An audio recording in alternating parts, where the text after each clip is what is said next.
Salam kerahiman. Hari ini kita ketemu lagi di tanggal 9 Agustus. Kita akan bahas dari diary nomor 480 dan 482. Kita mulai ya. Dalam nama Bapa dan Putra dan Roh Kudus. Amin. Tariklah saya, ya Tuhan, supaya saya dapat ada di dalam Engkau. Cintai saya, supaya saya bisa mengasihi sesama. Amin. Dalam nama Bapa dan Putra dan Roh Kudus. Amin. Kita lihat ya sama-sama dari 480. 29 September. Pesta Santo Mikael Malaikat Agung.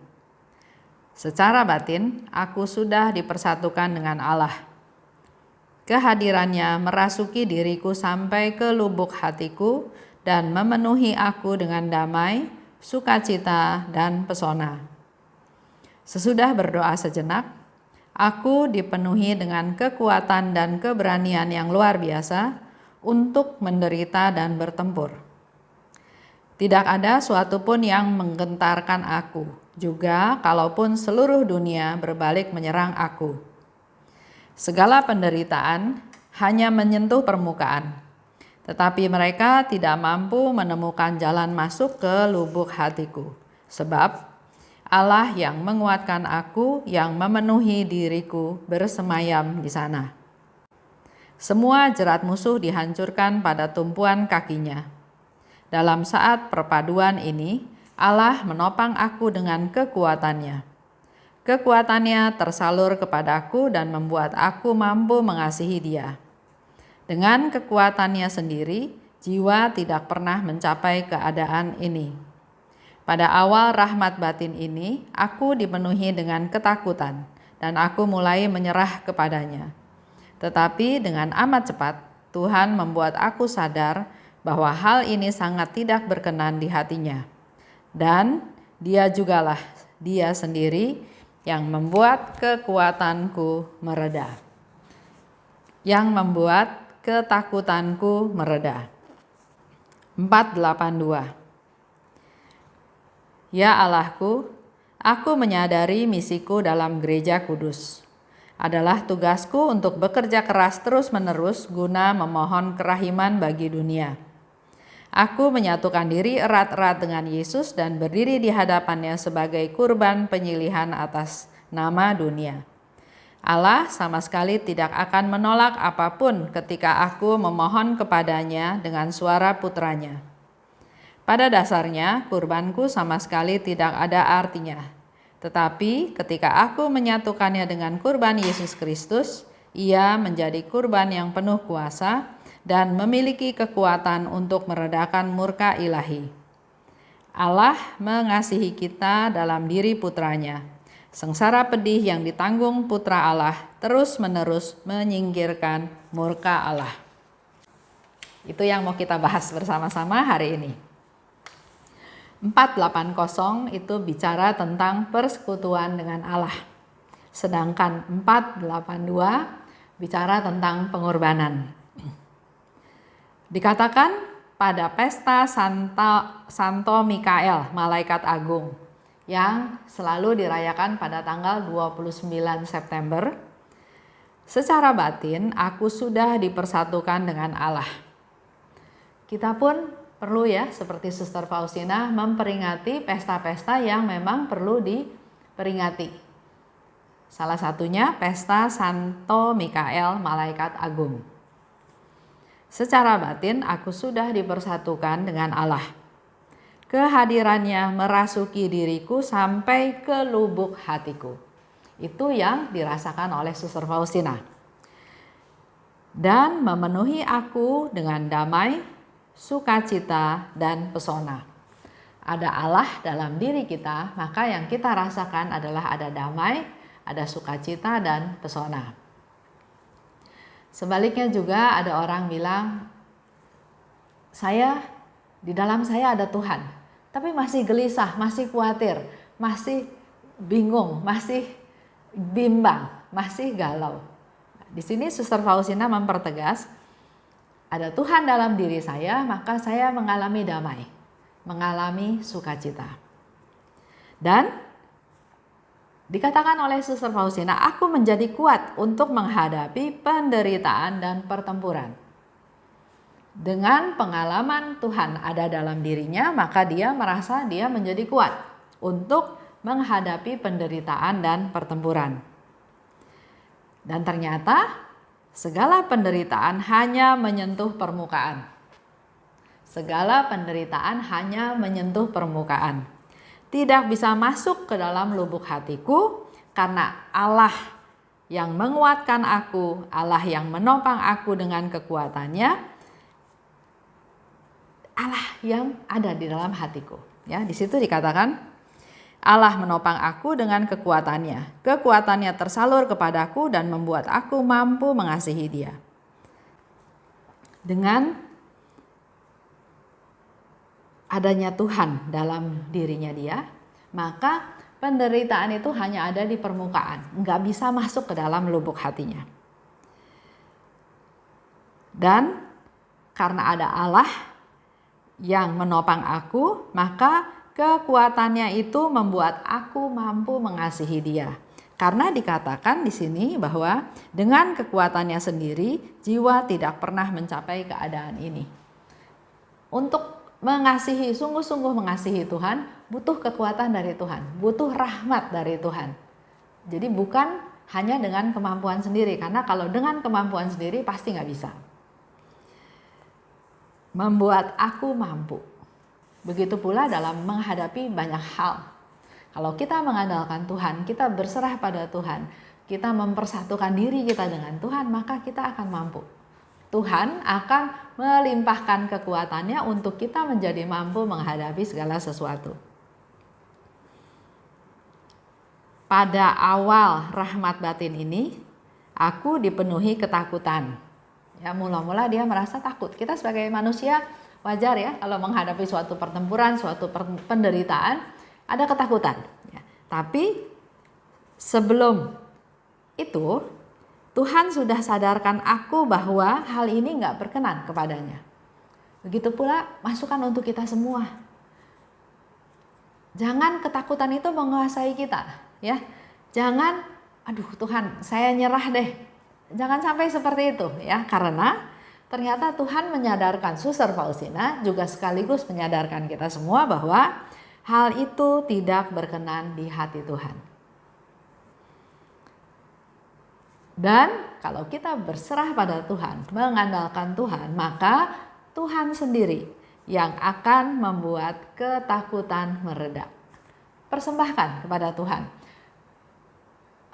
Beritahu kekhawatiran kita, kesusahan kita, serahkan kepada Tuhan. Jangan dipegang terus ya, jangan rasanya sayang dilepas.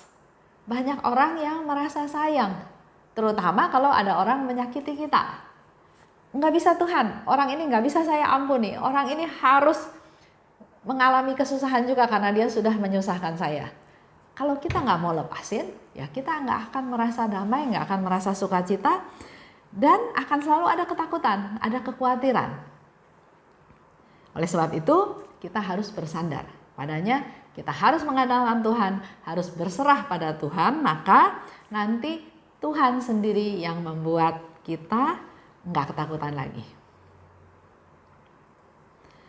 Kalau bicara di 482 itu bicara tentang pengorbanan, ya. Aku sadar akan misiku dalam gereja kudus. Jadi sebetulnya kita semua punya tugas, punya misi. Saya baru dengar beberapa hari yang lalu, apa sih bedanya antara pekerjaan dan misi? Kalau pekerjaan itu katanya sifatnya pasif. Saya dikasih kerjaan, ya sudah saya kerjakan.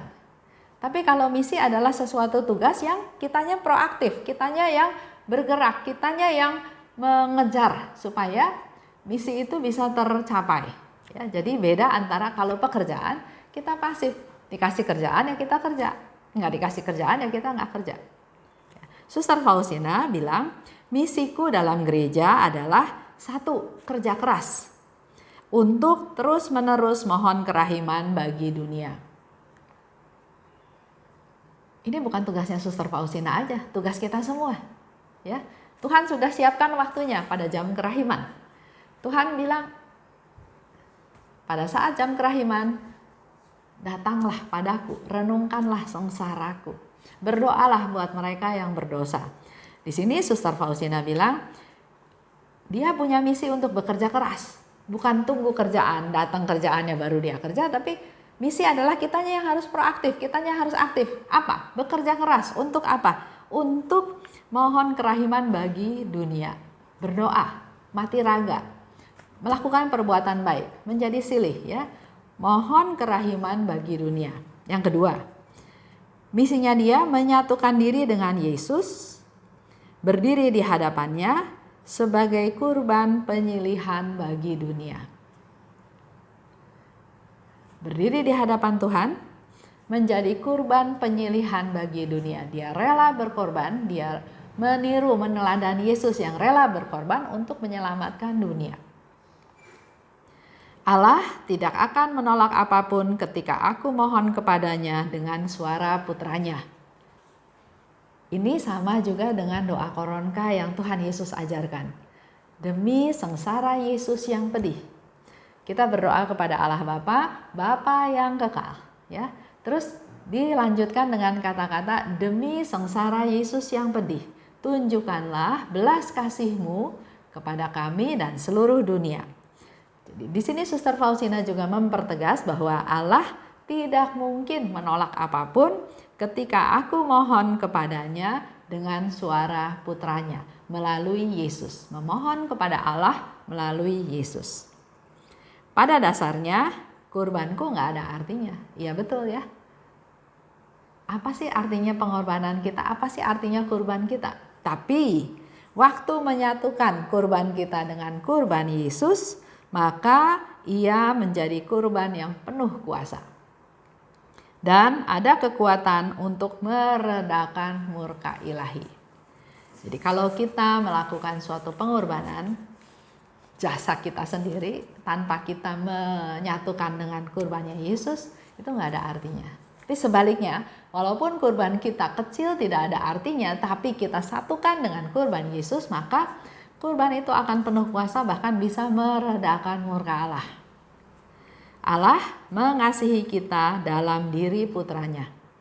Sengsara pedih yang ditanggung putra Allah terus-menerus menyingkirkan murka Allah. Ya, ini yang tadi saya katakan seperti dalam doa koronka. Demi sengsara Yesus yang pedih. Jadi, Yesus sendiri ngajarin kita untuk mempersembahkan Yesus kepada Bapa. Karena Yesus sangat tahu apa yang tidak bisa ditolak oleh Bapa. Sehingga Yesus ajarkan demi sengsara Yesus yang pedih, tunjukkanlah belas kasih-Mu kepada kami dan seluruh dunia. Yesus jadi persembahan. Dikatakan oleh Suster Faustina di 482 bahwa Allah mengasihi kita dalam diri putranya. Sengsara pedihnya dari putra Allah terus-menerus menyingkirkan murka Allah. Ini kembali lagi saya ingin ingatkan sedikit berkaitan dengan doa koronka. Masih ada orang yang berdoa koronka dengan menyisipkan peristiwa-peristiwa di dalam doa koronka tersebut. Kalau doa rosario, ya betul. Setiap 10 Salam Maria selalu ada peristiwa-peristiwa, contoh peristiwa perang. Ya, Yesus dibaptis di Sungai Yordan, peristiwa yang pertama. Peristiwa yang kedua, sebelum 10 Salam Maria, sebelum Bapa Kami dan 10 Salam Maria, peristiwa yang kedua, peristiwa terang yang kedua yaitu Yesus membuat mujizat yang pertama di Kana. Peristiwa terang yang ketiga, Yesus mewartakan kabar gembira, kabar baik, bertobatlah, kerajaan Allah sudah dekat. Peristiwa keempat, Yesus dimuliakan bersama Musa dan Elia. Peristiwa kelima, Yesus mempersembahkan tubuh dan darahnya dalam perayaan Ekaristi. Memang sudah diatur per 10 itu ada peristiwa-peristiwa tertentu. Tapi kalau doa koronka, sekali lagi saya mau ingatkan, karena masih banyak orang yang tanya sama saya dan juga masih ada banyak acara ya, di mana setiap doa koronka 10 demi sengsara Yesus yang pedih disisipkan dengan satu peristiwa. Kalau dari diary-nya Suster Faustina, apa yang ditulis oleh Suster Faustina itu adalah didiktekan oleh Yesus. Yesus minta doa koronka itu seperti yang ada di dalam diary, enggak ditambah-tambah dengan peristiwa-peristiwa. Jadi kalau misalnya Bapak Ibu mau tambah peristiwa-peristiwa, tambah renungan, silahkan lakukan di awal sebelum doa koronka. Dengan doa permohonan, dengan merenungkan sesuatu, dengan banyak hal silahkan ya. Terus masuk ke doa koronka, Bapa kami, Salam Maria, aku percaya, Bapa yang kekal, demi sengsara Yesus yang pedih 10 kali, terus Bapa yang kekal, dan diakhiri dengan Allah yang kudus, kudus dan berkuasa, kudus dan kekal, dan seterusnya. Setelah itu selesai, mau ditambah lagi dengan kata-kata tertentu, permenungan lagi juga silahkan. Tapi doa koronka ini adalah satu kesatuan. Jangan disisipi lagi dengan peristiwa-peristiwa. Kalau sudah biasa lakukan seperti itu, ayo sekarang kita rubah berdasarkan diary. Diary ini ditulis oleh Suster Faustina berdasarkan diktenya Tuhan Yesus kepada Suster Faustina. Jadi kita jangan merubah, ikuti apa yang diminta oleh Yesus. Oke, itu aja untuk hari ini. Semoga Bapak Ibu semakin bisa mengerti, bukan saya yang mau, bukan ikutin aturan siapa, tapi ayo kita balik ke diary Suster Faustina, di mana di situ Yesus jelas-jelas mendiktekan doa koronka itu yang seperti ada di dalam diary. Jangan ditambah-tambah. Terima kasih atas perhatiannya. Kita tutup ya dengan doa. Dalam nama Bapa dan Putra dan Roh Kudus. Amin. Allah Bapa yang Maha Baik, terima kasih atas penyertaan-Mu, atas kasih-Mu, atas berkat-Mu yang Kau berikan kepada kami. Kiranya melalui pengajaran menggali rahmat ilahi ini, kami boleh semakin mengerti apa yang Kau kehendaki. Agar melalui diary Suster Faustina, agar melalui apa yang kami pelajari, kami sungguh-sungguh dapat melaksanakan apa yang Kau kehendaki. Terima kasih Bapa, berkati kami, berkati keluarga kami, agar semakin hari semakin mengasihi Engkau, mencintai Engkau, dan melaksanakan apa yang Kau kehendaki. Kemuliaan kepada Bapa dan Putra dan Roh Kudus, seperti pada permulaan, sekarang, selalu, dan sepanjang segala abad. Amin. Dalam nama Bapa dan Putra dan Roh Kudus. Amin. Salam kerahiman.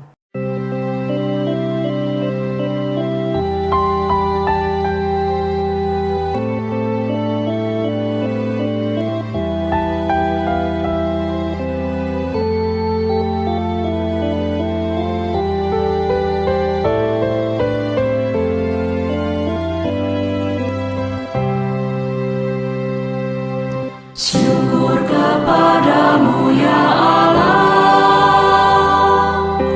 karena Engkau mengelilingi hidupku dengan perhatian-Mu yang mesra dan penuh kasih. Syukur kepadamu ya Allah,